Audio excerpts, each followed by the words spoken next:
આદમી party એટલે શું? આમ આદમી પાર્ટી એ આમ લોકોની પાર્ટી છે, આપણા જેવા આમ વ્યક્તિની પાર્ટી છે, જે આપણા માટે હંમેશા માટે કામ કરે છે। આપણે સૌ જાણીએ છીએ કે ભાજપની સરકારમાં અત્યારે કેટલો ભ્રષ્ટાચાર થઈ રહ્યો છે, કેટલી મોંઘવારી વધી રહી છે, માટે બહેનોને ઘર ચલાવવું ખૂબ જ મુશ્કેલ પડી રહી છે। અત્યારે ગેસના બાટલાના ભાવ પણ દિવસે દિવસે વધતા જાય છે, પેટ્રોલ ડીઝલના ભાવ પણ ખૂબ જ વધી રહ્યા છે, અને જ્યારે આપણી ખેતીવાડીનું કંઈ પણ ઉત્પાદન થાય તો તેનો ભાવ કેમ નથી મળતો એ પ્રશ્ન આપણે સરકારને કરવો જોઈએ। તો આપણે આ મોંઘવારીને લઈને ત્રસ્ત ગુજરાતને હવે પરિવર્તન લાવવાની ખૂબ જ જરૂર છે, કારણ કે આવનારા દિવસોમાં આપણે આપણા બાળકોનું ભવિષ્ય વિચારવું પડશે। તેમનું ભવિષ્ય ઉજ્જવળ થાય તે માટે તેમને સારું એવું શિક્ષણ પ્રાપ્ત થાય તે માટે આપણે આમ આદમી પાર્ટીને લાવવી એ ગુજરાતમાં ખૂબ જ જરૂરી છે। પંજાબમાં આમ આદમી પાર્ટીની સરકાર છે તો ત્યાં મહિલાઓને દર મહિને તેમના ખાતામાં 1,000 રૂપિયા જાય છે, તો આપણી ગુજરાતની માતાઓ બહેનોના ખાતામાં કેમ નહીં? તો આપણે પણ આમ આદમી પાર્ટીને લાવી અને દરેક મહિલાના ખાતામાં 1,000 રૂપિયા જમા થાય તેવું આપણે વિચારીએ, અને વીજળીના બિલ પણ આમ આદમી પાર્ટી આવશે તો એ 0 આવી શકે છે। આમ આદમી પાર્ટી એ આમ લોકોની ચિંતા કરે છે, માટે આપણે સૌ સ્થાનિક સ્વરાજની ચૂંટણીમાં આમ આદમી પાર્ટીના ઉમેદવારોને ખૂબ જ જંગી મતોથી જીતાડીએ તેવી આ સ્ટેજ પરથી હું અપીલ કરું છું અને વિનંતી। સાગર રબારી, પ્રદેશ મહામંત્રી, આમ આદમી પાર્ટી ગુજરાત। આજે અહીંયા અમારી સ્થાનિક સ્વરાજની ચૂંટણીના ઉમેદવારોના પ્રચાર માટે પ્રચાર સભા યોજાઈ, જેમાં ખૂબ મોટી સંખ્યામાં ગામ લોકો ઉપસ્થિત રહ્યા।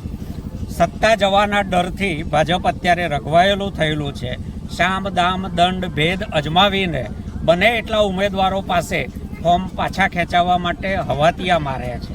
32 વર્ષ કરતાં વધારે સત્તા ભોગવ્યા પછી આ હવાતિયા મારવા પડે એ પોતે જ બતાવે છે કે ભાજપે એના શાસનમાં જે વચન આપીને સત્તામાં આવ્યા હતા, ભય ભૂખ અને ભ્રષ્ટાચાર મુક્ત ગુજરાતનું, એ વચન પૂરું કર્યું નથી। હર હાથ કો કામ હર ખેત કો પાણીનું વચન આપ્યું હતું, એ પૂરું કર્યું નથી। આ આપેલા વચનોને બદલે કમિશન, કૌભાંડ અને કડદાનું રાજ ચલાવ્યું છે। ગુજરાતને ચારે હાથે લૂંટ્યું છે। ગુજરાતની જનતાએ પડતા પુલ જોયા છે, પડતા પુલોમાં મરતા લોકો જોયા છે, રોડ રસ્તાના ખાડા જોયા છે, એપીએમસીમાં થતા કડદા ખેડૂતોએ અનુભવ્યા છે, શિક્ષકો વગરની શાળાઓ ભાજપના રાજમાં જોઈ છે, ડૉક્ટર અને દવાઓ વગરના દવાખાના જોયા છે। એટલે હવે ગુજરાતની જનતા ભાજપના ઝાંસામાં આવે એમ નથી। અહીંના લોકોએ દ્રઢ વિશ્વાસ વ્યક્ત કરી અને ખાતરી આપી છે કે સ્થાનિક સ્વરાજની ચૂંટણીમાં આમ આદમી પાર્ટીના જિલ્લા પંચાયત અને તાલુકા પંચાયત સીટના તમામ ઉમેદવારોને ભવ્ય બહુમતીથી વિજય બનાવશે। આમ આદમી પાર્ટી ખાસ કરીને કેવા મુદ્દાઓને લઈને મેદાને ઉતરી છે? આમ આદમી સામાન્ય લોકોની પાર્ટી છે।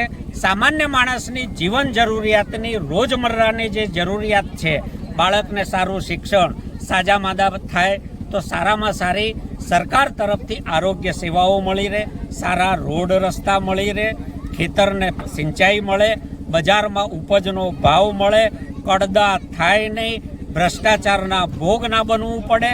આ વાતો લઈને, એક પારદર્શક વહીવટની વાત લઈને, સારી સેવાની વાત લઈને આમ આદમી પાર્ટી લોકોની વચ્ચે જઈ રહી છે અને આપેલી ખાતરીઓનું પાલન કરશે। મહેસાણા જિલ્લો ભાજપનો ગઢ કહેવાય છે, તો આમ આદમી પાર્ટીની એમની સામે કેવી ટક્કર રહેશે?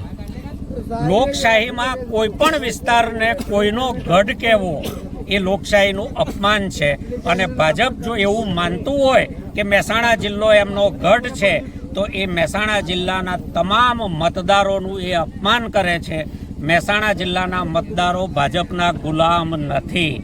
એમણે જ્યારે આપ્યો હશે ત્યારે ભાજપમાં રહેલા સારા લોકોને અને સારી વાતોને જોઈને એના ઉપર વિશ્વાસ કરીને મત આપ્યો હશે।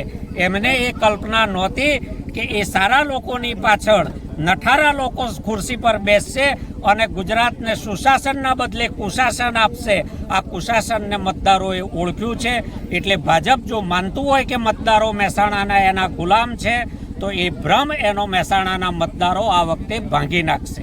સ્થાનિક સ્વરાજ્યની ચૂંટણીમાં આમ આદમી પાર્ટી કેટલી સીટોની આશા રાખે છે અને કેવી રણનીતિ અપનાવશે? છેલ્લા માલિક લોકશાહીના મતદારો છે. આજે કોઈ પણ દાવા કરવા એ મતદારોનું અપમાન છે, લોકશાહીની પ્રક્રિયાનું અપમાન છે. લોકોની વચ્ચે લોકોની વાત લઈને સાચી રીતે જવું, પારદર્શક રીતે જવું અને લોકો જેટલો અમારામાં વિશ્વાસ મૂકશે એમને આ વાતોમાં જેટલો વિશ્વાસ પડશે એ પ્રમાણે અમને મત આપશે. અત્યારે જે પ્રતિસાદ મળી રહ્યો છે એને આધારે એક અનુમાન આપી શકું કે અનેક તાલુકા પંચાયતો અને જિલ્લા પંચાયતો પૂર્ણ બહુમતીથી આમ આદમી પાર્ટી સત્તામાં બેસવા જઈ રહી છે.